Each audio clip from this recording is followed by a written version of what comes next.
Hello, people of the universe! Charot! Hello, guys! So, it's been so long since nag-create ako ng video about visa application kasi naging busy. But on this video, I'm gonna tackle and discuss about how I got approved for a multiple entry Japanese visa last August 2023, the requirements, the fees, and the process in the agency where I applied. For anything else, disclaimer, I am not a travel agent nor am I affiliated with any other travel agencies out there. I'm just speaking based on my experience. If some of you guys are new to this channel, I am Diane. I record my travel diaries, my traveling tips, my passport diaries, which are my visa application processes along my journey. So, makikita nyo from my previous videos na meron akong visa application journeys, meron din akong traveling journey. So, scroll lang kayo dyan sa channel ko and welcome! Before nga pala ako ma-approve for this multiple entry Japanese visa last August 2023, na-deny muna ako of that same application with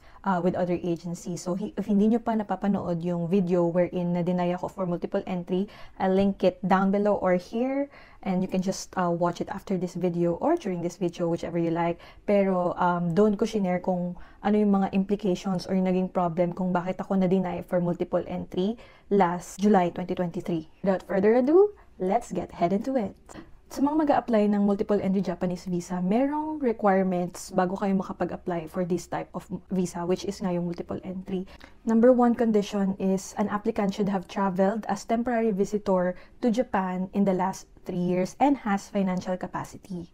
Yung first condition, applicant has traveled as a temporary visitor to Japan in the last 3 years. So, translate lang natin kung mag-a-apply ka for multiple entry visa, dapat naka-visit ka na sa Japan as temporary visitor or as tourist in the last 3 years. Yung second condition naman is an applicant should have traveled to Japan as a temporary visitor in the last 3 years or any of the G7 countries several times. So, what does this mean? So, kung yung first condition, traveler ka lang sa Japan as tourist for the last 3 years, or baka na-satisfy mo rin yung second condition na nag-travel ka sa Japan once as tourist, and then naka-travel ka pa sa different G7 countries several times. So, eligible ka na to apply for a multiple entry visa. Number 3, third condition, is any applicant who has financial capacity. Kung mapuprove mo naman based on your bank certificates, bank statement na you can afford or you can sustain your travel to Japan for as many times as you can, then you can apply. Pero kasi nakasabi sa website nila, any applicant who wants to apply for a multiple entry Japanese visa should satisfy any of these conditions. So, if ikaw naman gusto mong mag-apply for multiple entry visa na alam mo naman na meron kang financial capacity, then magpo-fall ka sa third condition na any applicant that has financial capacity. So, magbabayad ka lang ng 500 pesos for the application of multiple entry and mag-fill up ka lang din ng multiple entry form. Now, yung fourth condition, technically sinasabi lang niya na any spouse or child or children of the third condition, which is applicant who has financial capacity to travel or financial capacity to sustain their travels in Japan, pwede rin mag-apply for multiple entry. So, yung mga asawa nyo or yung anak nyo, pwede rin silang i-apply ng multiple entry visa. Actually, wala namang mangyayaring masama if itatry natin.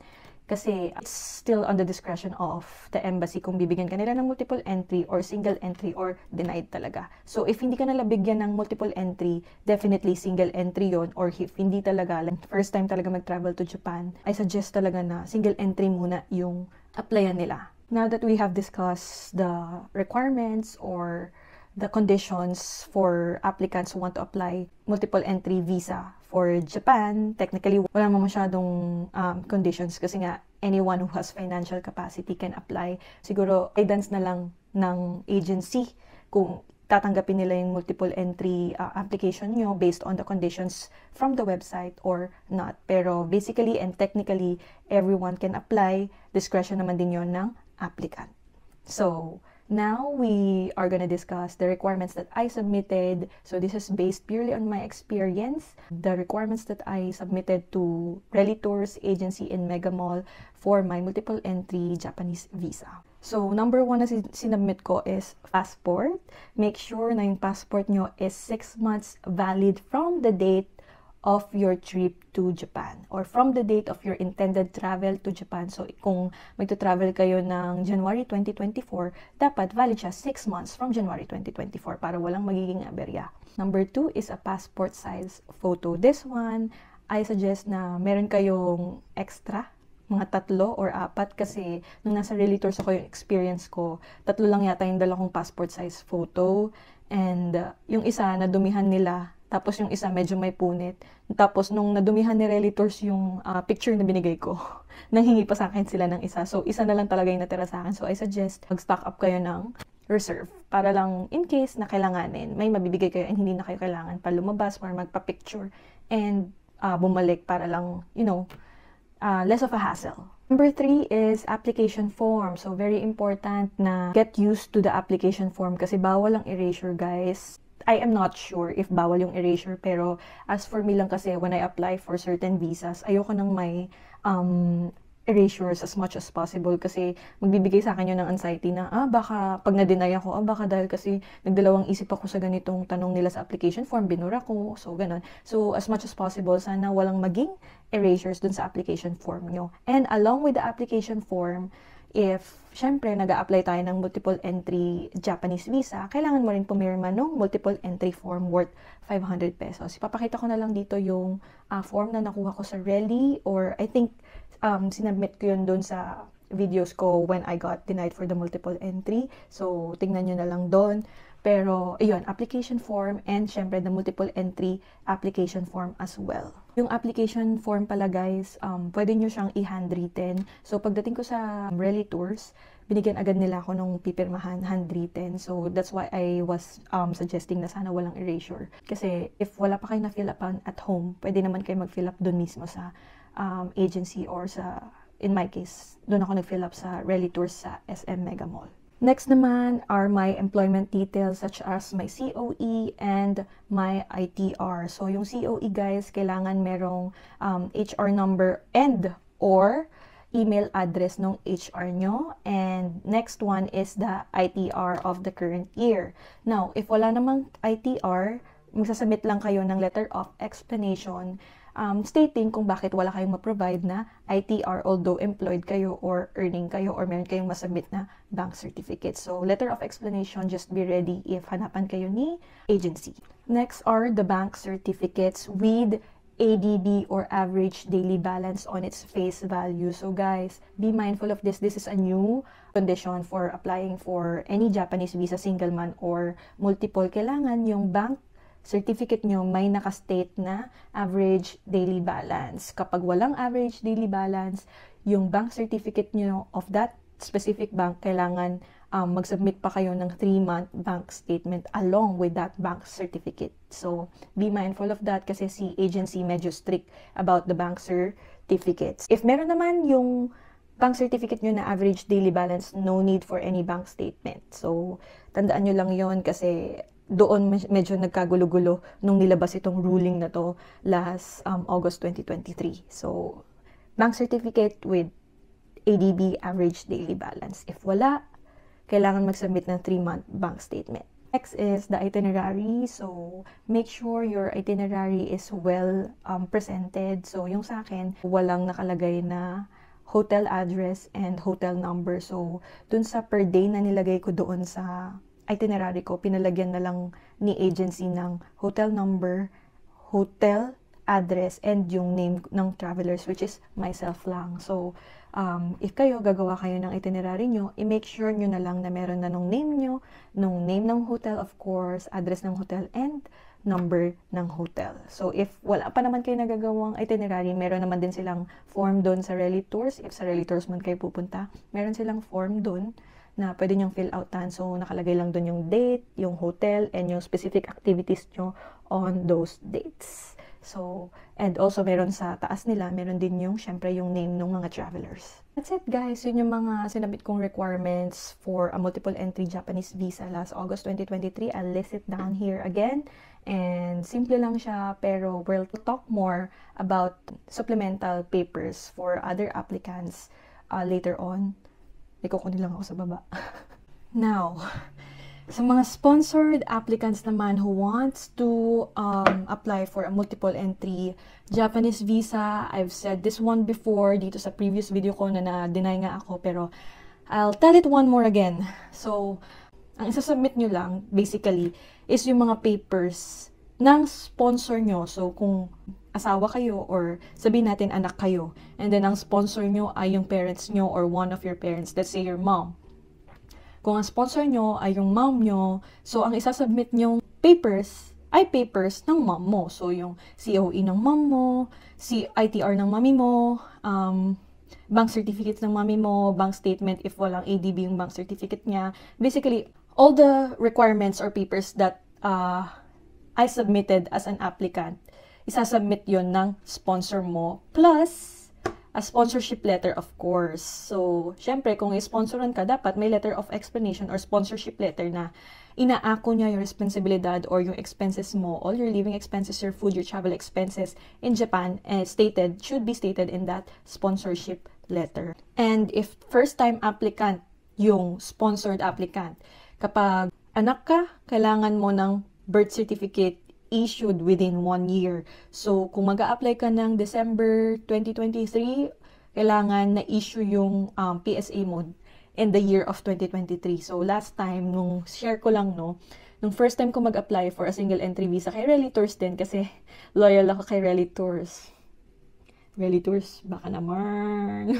Char. So, nung first time ko mag-apply as applicant nga for single entry, so, akala ko makakawala yung PSA ko na hindi issued within the year that I was applying for. That was 2019. I applied 2019, and then yung PSA ko parang issued 2017. Akala ko there was no way of knowing na it was issued within the year. Nung pag nandun ako sa Rally Tour, sabi nung isang staff, "Ma'am, na-issue po ba to this year?" Sabi ko, "Opo." So, sorry, nagsinungaling ako kasi ayoko nang pabalik-balik and I thought makakalusot.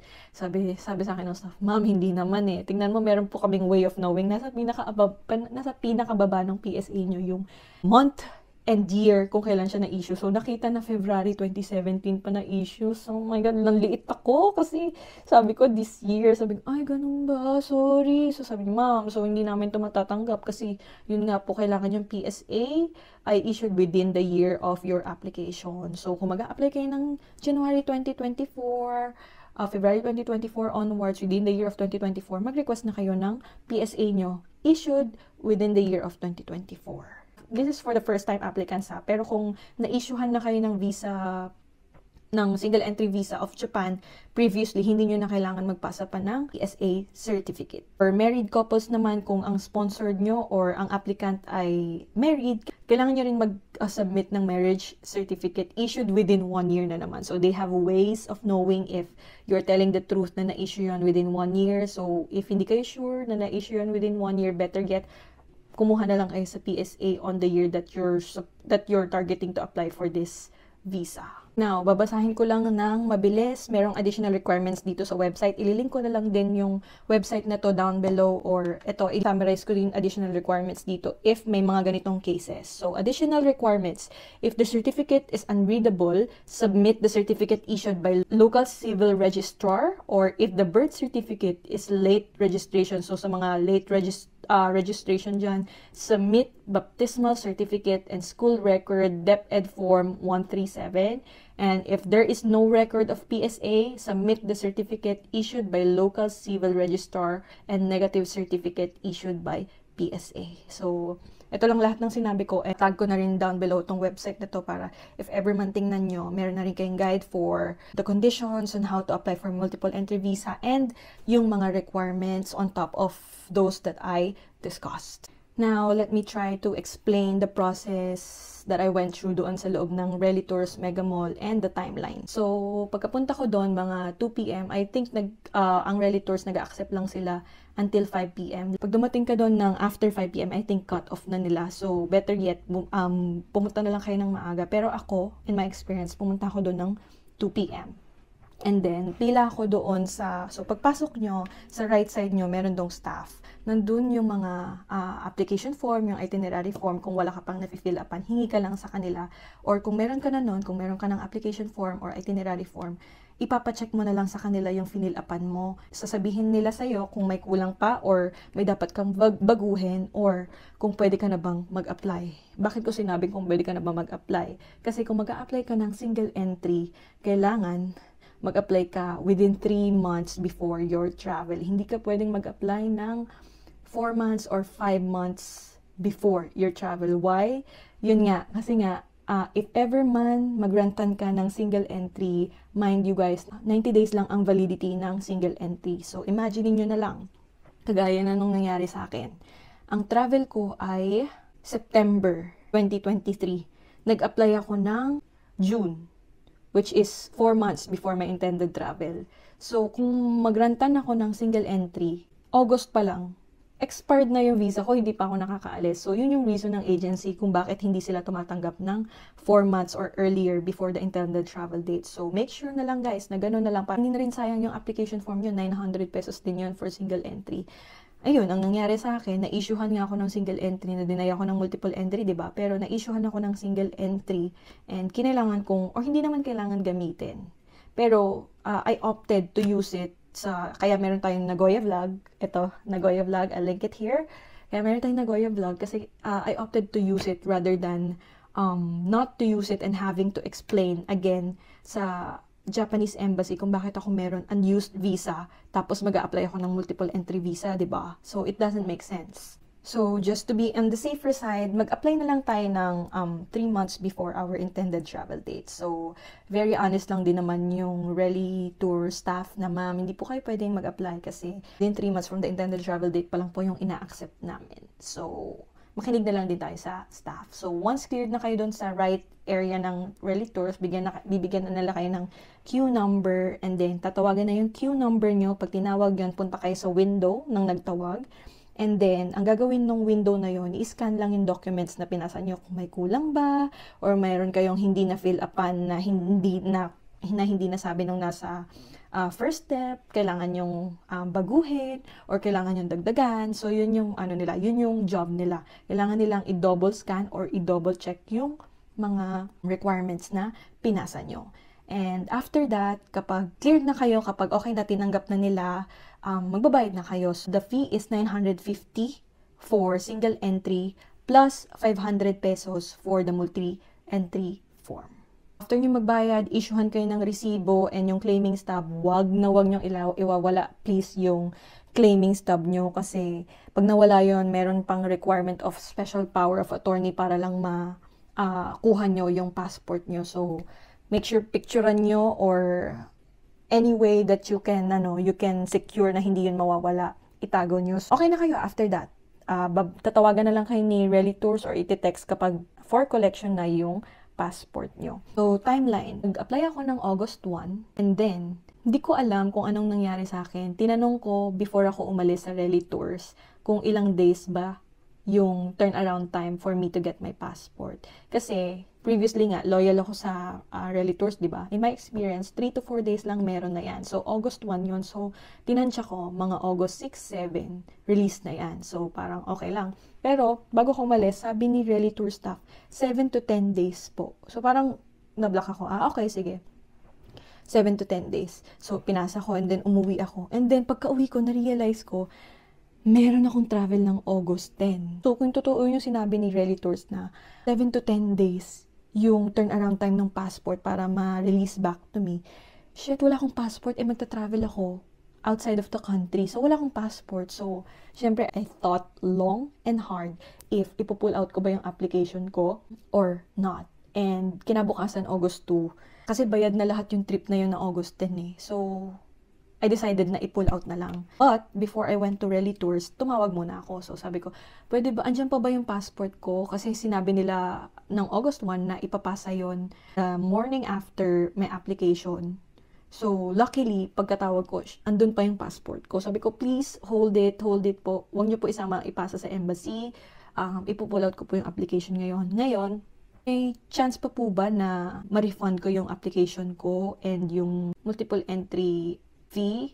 Sabi nung kausap ko na lalaki sa phone, hindi na daw pwede. So sabi ko, sige, okay na rin po. Basta lang po, paki-hold na lang po. Kukunin ko lang po dyan yung passport ko kasi hindi po siya aabot sa next travel ko. So, punta agad-agad ako. So, around 12 noon, nandun ako sa Relic Tours. And then, pumunta lang ako dun sa parang manager nila, parang Japanese din. And then, tinurn over ako sa isang staff. Sabi ko, talaga po bang 7 to 10 days yung turnaround time? Sabi, oh mami, 7 to 10 days. So, nag-decide ako na i-pull out na talaga. Ngayon, hindi ako ni-refund. Pero, I mean, as a customer, this is one of great customer service for me. Hindi man nila ako ni-refund. Pinayagan nila ako na once tapos na yung travel ko ng August 10, balik daw ako agad sa kanila. Wag ko iwawala pa rin yung claiming stub.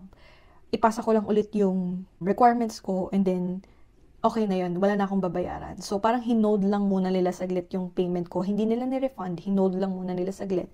And then, binalik sa akin yung requirements ko kasi hindi sila pwedeng magtago ng papers ng hindi pa nag-a-apply. So, it's against their rules. So, binalik sa akin, pero hinode lang muna yung payment ko.